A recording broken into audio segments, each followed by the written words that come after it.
তো আজকের গল্পটা শুরু হতে চলেছে ছোট্ট একটা গ্রামের ছোট্ট একটা পরিবারকে নিয়ে। বাবা মা এবং তাদের দুই সন্তান অর্থাৎ দুই ভাই, ছোট্ট একটা পরিবার, খুব সুন্দরভাবে তাদের জীবনযাত্রা চলে যাচ্ছিল। বড় ভাই একটা কোম্পানিতে লেবারের চাকরি করে, বাবা কৃষিকাজ করে, আর তাদের ছোট সন্তান অর্থাৎ ছোট ছেলে কিন্তু ক্লাস 8-এ পড়াশোনা করে। দারিদ্রতার বেড়াজালে আটকে পড়া পরিবারকে সাপোর্ট দেওয়ার জন্য তাদের বড় ভাইকে খুব অল্প বয়সে কাজে চলে যেতে হয়েছে। এই জন্য বড় ভাইয়ের পড়াশোনাটা ঠিকমতো হয়ে ওঠেনি। তবে বাবা মার একটাই স্বপ্ন ছিল যে তাদের ছোট সন্তান অর্থাৎ ছোট ছেলে যাতে উচ্চশিক্ষায় শিক্ষিত হয়। এই জন্য বাবা কৃষিকাজ করলেও সারাদিন মাঠে তুমুল কষ্ট করে এসে বাসায় যখন এসে দেখতো তাদের ছোট সন্তান পড়াশোনা করতেছে, সমস্ত কষ্ট এক চান্সে দূর হয়ে যেত। আর তাদের ছোট সন্তান পরিবারের অভাব দেখতে দেখতে বড় হচ্ছে, তো তাই সে একটা সময় ঠিক করেই ফেলে যে তাকে অনেক বড় হতে হবে, লেখাপড়া করে অনেক বড় মানুষের মতো মানুষ হতে হবে। আর ঠিক এমনটাই হতে থাকে। তাদের ছোট ছেলে খুব ভালো রেজাল্টও করতে থাকে, প্রত্যেক ক্লাসে টপ হতেও থাকে। তবে তার একটা বদ অভ্যাস ছিল, সেটা হচ্ছে ফ্রি ফায়ার গেম খেলা।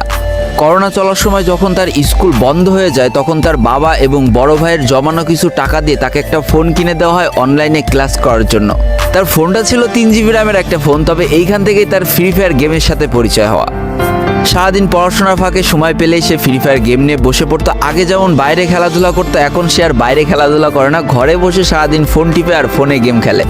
এদিকে তার বাবা মা যখন ফ্রি ফায়ার গেম খেলা দেখতো তখন প্রচণ্ড পরিমাণ রেগে যেত, এমনকি মারধর পর্যন্ত করতো যে তুই এই গেম খেলা বাদ দিয়ে দে। তবে তাদের ছোট ছেলে যতই বাবা মার বাধ্য সন্তান হোক না কেন, ফ্রি ফায়ার গেমটা ছাড়তে সে একেবারেই নারাজ। প্রথম দিকে পড়াশোনার ফাঁকে ফাঁকে গেম খেললো, যখন তার বাবা মা তাকে বকা শুরু করে তখন সে রাতের অন্ধকারে গেম খেলা শুরু করে। তবে বন্ধুরা, বলে রাখা ভালো, সে কিন্তু তার পড়াশোনা একেবারেই ঠিক রেখেছিল, অর্থাৎ গেমের কোনো কালো ছায়া পড়াশোনার উপরে কোনোদিনই সে পড়তে দেয়নি, যার কারণে তার রেজাল্টটা মোটামুটি ভালোই হতো। এতদিন পর্যন্ত পরিবারের সবকিছু ঠিকঠাকই ছিল। এবার আস্তে আস্তে পরিবারটা একটু একটু করে ভাঙতে শুরু করবে। পরিবারের সকলের সম্মতিতে পরিবারের বড় ছেলের সাথে পাশের গ্রামের একটা মেয়ের বিবাহ সম্পন্ন করা হয়। আর যেন বিবাহের কয়েক মাস যেতে না যেতে বড় ভাইয়ের পরিবর্তন লক্ষ্য করতে শুরু করা যায়। এতদিন ছোট ভাইয়ের পড়াশোনা খরচ বড় ভাই আর বাবা মিলে চালিয়ে আসলো, এখন আর বড় ভাই কিন্তু ছোট ভাইয়ের পড়াশোনা খরচ দিতে রাজি হয় না।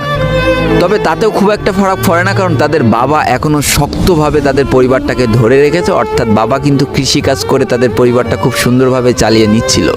তবে বলে রাখা ভালো, হাতের 5টা আঙুল যেমন এক হয় না, পরিবারের প্রত্যেকটা সন্তানের মন মানসিকতাও কিন্তু এক হয় না। কিছুদিন পর বড় ভাই পুরোপুরি আলাদা হয়ে যায়, তার বউকে নিয়ে নতুন করে সংসার তৈরি করে। এমনকি একটা পর্যায়ে যে বড় ভাই তার পরিবারকে অস্বীকার করে দেয়, অর্থাৎ একটা টাকাও আর পরিবারে দিত না, সমস্ত টাকা সে নিজের সংসারেই খরচ করত। 4 জনের পরিবারটা ভেঙে যে এখন 3 জনের পরিবার হয়ে গেল, বাবা মা আর তাদের ছোট সন্তান। এখন পুরো পরিবারের দায়িত্বটা বাবার উপরে পড়ায়, দিনরাত 24টা ঘন্টা হাড় ভাঙা খাটুনি করা শুরু করে দেয় তাদের বৃদ্ধ বাবা। এদিকে তাদের ছোট সন্তান সবটা কাছ থেকে দেখে অনেক কষ্ট পেত, তারপরেও তার করার কিছুই ছিল না, তাকে পড়াশোনাটা চালিয়ে যেতেই হবে, কারণ বাবা মার একমাত্র স্বপ্ন তাকে পড়াশোনা করে মানুষের মতো মানুষ হতে হবে। এদিকে বলে রাখা ভালো, পড়াশোনার পাশাপাশি কিন্তু সে ফ্রি ফায়ার গেমটা অনেক ভালো মতো খেলা শিখে গিয়েছিল। তার 3 GB র্যামের ফোন একটু ল্যাগ দিলেও মোটামুটি ভালোই খেলা যেত, স্মুথ গ্রাফিক্সে।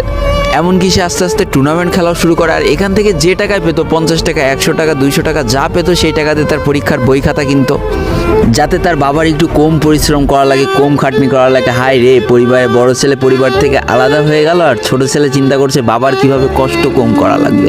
এরই মাঝে সে একদিন চিন্তা করে, সে তো টুর্নামেন্টে অনেক ভালো পারফরমেন্স করছে, তাহলে তার একটা ইউটিউব চ্যানেল খোলার দরকার। অন্তত টুর্নামেন্টের ওই ম্যাচগুলো ইউটিউবে ছাড়লো, যদি কপালে ভালো কিছু লেখা থাকে। এমনই একদিন তার একটা টুর্নামেন্ট চলছিল, সে বারান্দায় বসে বসে টুর্নামেন্টটা খেলছিল, আর ঠিক সেই সময় তার বাবা হাড় ভাঙা খাটুনি করে মাঠ থেকে কেবলই বাসায় ঢুকছিল।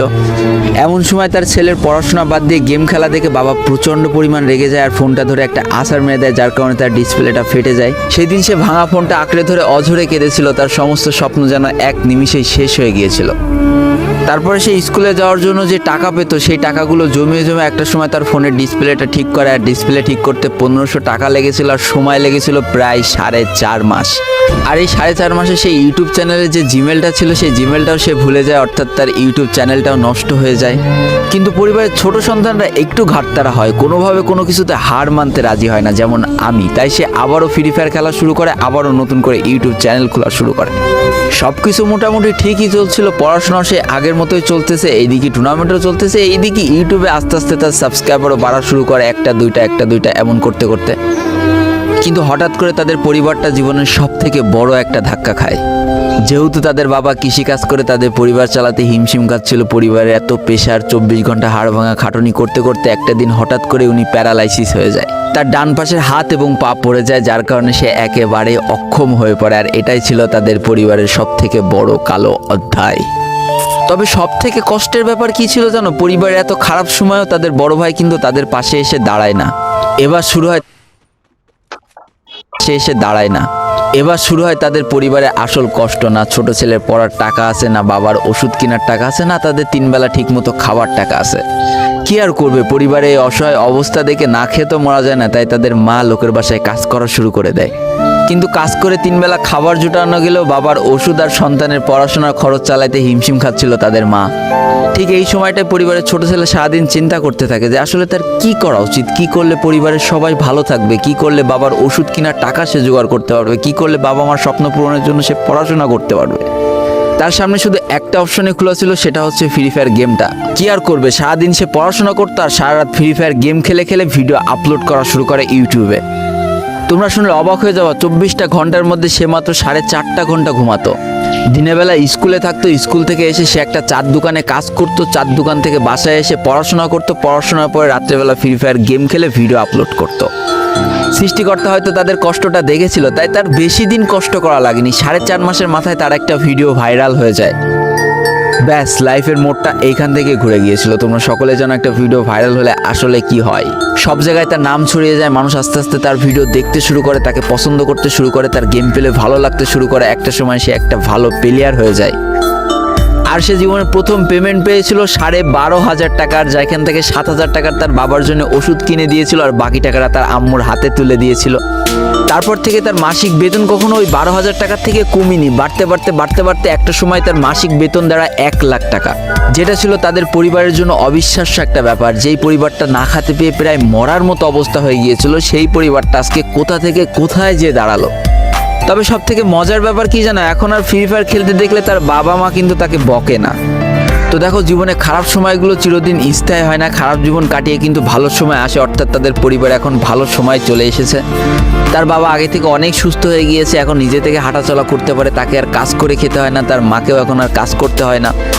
এইদিকে সব থেকে বড় আনন্দের ব্যাপার কি জানো, ওই ছেলেটা তার পড়াশোনাটাও ঠিক রেখেছিল। অর্থাৎ SSC পরীক্ষায় সে কিন্তু GPA 5 পেয়ে উত্তীর্ণ হয়েছে। তো বন্ধুরা, আজকের গল্পটা থেকে আমরা কি শিখলাম? জীবনে কোনো পরিস্থিতিতে, যতই খারাপ পরিস্থিতি আসুক না কেন, তোমাকে হার মানা যাবে না। প্রথম যেদিন তার বাবা ফোনটা ধরে আছাড় মেরে ফোনটা ভেঙে দিয়েছিল, সেদিনই যদি সে হার মেনে যেত, তারপরের থেকে যদি সে আর কোনোদিনই ইউটিউবে ভিডিও না ছাড়তো, তাহলে সে আজকের এই পর্যন্ত পজিশনে পৌঁছাতে পারতো না। দারিদ্রতা বলো, না খেয়ে স্কুলে যাওয়া বলো, চার দোকানে কাজ করা বলো, বাবা মার অসহায় পরিস্থিতি বলো, কোনো কিছু কিন্তু এই ছেলেটাকে দাবিয়ে রাখতে পারিনি। আর দিন শেষে যেই মানুষটা সর্বোচ্চ কষ্ট করে, সৃষ্টিকর্তা তার পুরস্কার নিজে হাতে করে দেয়, এটাই তার জলজ্যান্ত একটা উদাহরণ। তো আজকের গল্পটা ইন্ডিয়ান একটা ভাই আমাকে পাঠিয়েছে এবং তার নামটাও বলতে নিষেধ করে দিয়েছে, এই জন্য আর বলা হয়ে উঠলো না, সেই ইউটিউবারের নামটাও আর বলা হয়ে উঠলো না। এটাই ছিল জীবনকে পরিবর্তন করিয়ে দেওয়ার মতো একটা ছোট্ট গল্প। এই গল্প থেকে অনেক কিছু শেখার আছে। একটা কথাই বলবো, গেমটাকে নেশা না পেশা হিসেবে নাও, তোমার জীবনে পরিবর্তন হলেও হতে পারে। তো আজকের ভিডিওটা